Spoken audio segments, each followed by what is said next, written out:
Haha Shankar Jai Shankar subscribe பண்ணுங்க. ஸ்ரீ மகாபெரியவா திருவடியில் சரணம். என்னோட சேனலை தொடர்ந்து ஃபாலோ பண்ணுற அத்தனை பேருக்கும் நன்றி. என்னோட சேனலை தொடர்ந்து ஃபாலோ பண்ணுங்கள். இந்த பதிவில் நாம் பார்க்க போகிறது இன்றைக்கி 3ஆம் பிறை தரிசனம் பார்க்குறது ரொம்பவும் விசேஷம்.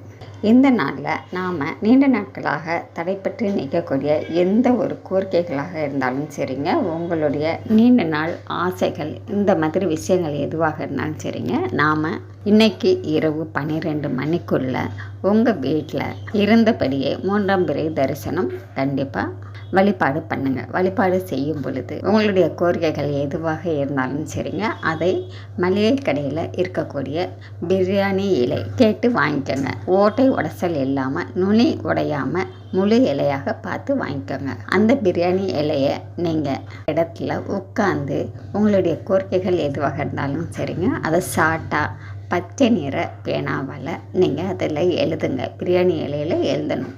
எழுதி முடித்ததுக்கப்புறம் அந்த இலையை உங்களுடைய வலது கையில் வச்சுக்கோங்க. வச்சுக்கிட்டு சந்திர பகவானை மனசார வேண்டிக்கிட்டு, என்னுடைய கோரிக்கைகள் சீக்கிரமாக எந்த தங்கு தடங்களும் இல்லாமல் எனக்கு நடக்கணும், நீங்கள் தான் நடத்தி கொடுக்கணும் அப்படின்னு சொல்லி மனசார வேண்டிக்கோங்க. உங்களுடைய அனுக்கிரகம் எனக்கு பூரணமாக கிடைக்கணும் அப்படின்னு சொல்லி நீங்கள் என்னெல்லாம் நினச்சி வேண்டிக்கிறீங்களோ அதெல்லாம் வேண்டிக்கோங்க. வேண்டி முடித்ததுக்கப்புறம் ஒரு அகல் விளக்கு ஏற்றி வைங்க. ஏற்றி வச்சுட்டு அந்த அகல் விளக்கில் அந்த பிரியாணி இலையை எரிய விடுங்க. எரிய விடும்போது உங்களுடைய கோரிக்கைகள் சீக்கிரமாக நடக்கணும் அப்படின்னு சொல்லி மனசார பிரார்த்தனை செஞ்சுக்கோங்க.